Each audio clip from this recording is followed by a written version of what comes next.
Dear students, நம்ம இந்த வீடியோவில் 8ஆம் வகுப்பு அறிவியல் காற்று பாடம் பற்றி பார்க்கலாம். இப்பொழுது நாம் நைட்ரஜனுடைய பண்புகள் பயன்கள் பற்றி பார்ப்போம். நைட்ரஜன் என்பது மிகவும் முக்கியமான தனிமங்களில் ஒன்று. தாவரங்கள் மற்றும் விலங்குகள் வளர்ச்சி அடைவதற்கு நைட்ரஜனானது தேவைப்படுகிறது. அனைத்து உயிரினங்களிலும் மனிதன் உட்பட நைட்ரஜனானது உள்ளது.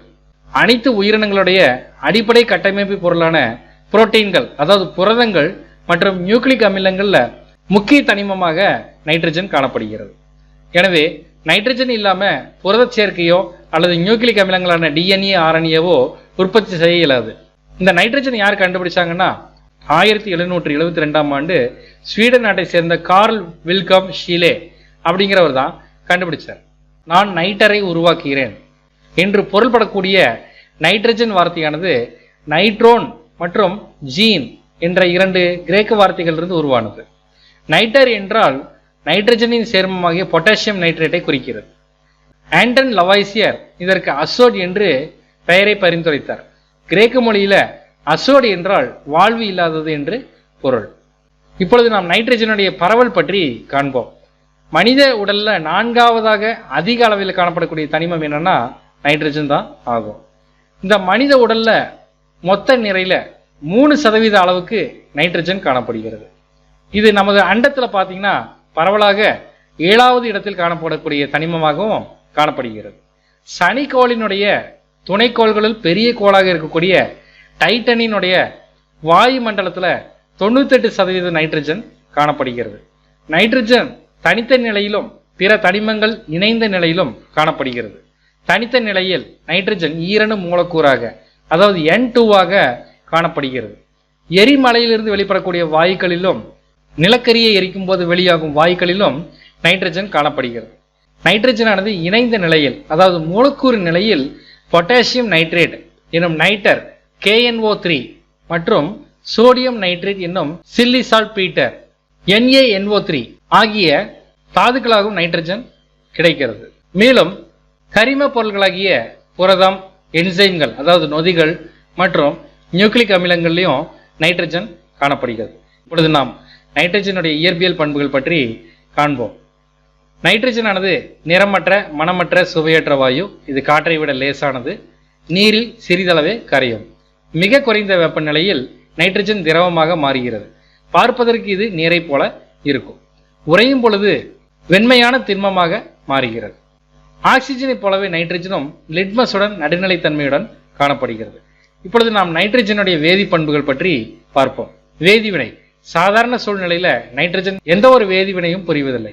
உயர் வெப்பநிலை, அழுத்தம் அல்லது வினையூக்கியின் முன்னிலையில் மட்டுமே பிற தனிமங்களுடன் வினை புரியும் திறன் கொண்டது. அடுத்ததாக எரிதல். நைட்ரஜன் தானாக எரிவதில்லை. அதே போல எரிதலுக்கு துணை புரிவதும் இல்லை. எனவே காற்றில் உள்ள நைட்ரஜன் எரிதலை கட்டுப்படுத்துகிறது. உலோகங்களுடன் வினை. லித்தியம், கால்சியம், மெக்னீசியம் போன்ற உலோகங்களுடன் நைட்ரஜனானது உயர் வெப்பநிலையில் வினைபுரிந்து அவற்றினுடைய உலோக நைட்ரேட்டுகளை தருகிறது.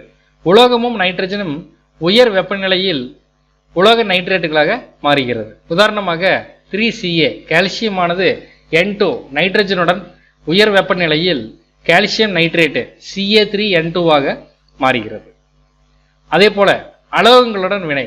அலோகங்களான ஹைட்ரஜன், ஆக்சிஜன் போன்றவற்றுடன் நைட்ரஜன் அதிக வெப்பநிலையில் வினைபுரிந்து அவற்றின் நைட்ரஜன் சேர்மங்களை உருவாக்குகிறது. அலோகமானது நைட்ரஜனுடன் உயர் வெப்பநிலையில் வினைபுரிந்து நைட்ரஜன் சேர்மமாக உருவாகிறது. உதாரணமாக 3H2 ஹைட்ரஜனுடன் N2 நைட்ரஜன் உயர் வெப்பநிலையில் வினைபுரிந்து அம்மோனியா வாயுவை, அதாவது 2NH3ஐ உருவாக்குகிறது. இப்பொழுது நாம் நைட்ரஜனுடைய பயன்கள் பற்றி காண்போம். திரவ நைட்ரஜனானது குளிர்சாதன பெட்டிகளில் பயன்படுத்தப்படுகிறது. சில வேதி வினைகள் நிகழ்வதற்கு தேவையான மந்தத்தன்மை நிலவுவதற்கு இந்த நைட்ரஜனானது பயன்படுத்தப்படுகிறது. ஹேபர் முறையில் அம்மோனியா தயாரிப்பில் இது பயன்படுத்தப்படுகிறது. இந்த முறை மூலம் தயாரிக்கப்படும் அம்மோனியா உரங்கள் தயாரிப்பிலும் நைட்ரிக் அமிலம் தயாரிப்பிலும் பயன்படுத்தப்படுகிறது. இது வாகனங்களினுடைய டயர்களில் நிரப்புவதற்கு பயன்படுத்தப்படுகிறது. வெப்பநிலை மானிகளில் உள்ள பாதரசம் ஆவியாகாமல் தடுப்பதற்கு, பாதரசத்துக்கு மேலுள்ள வெற்றிடத்தை நிரப்புவதற்கு நைட்ரஜனானது பயன்படுத்தப்படுகிறது.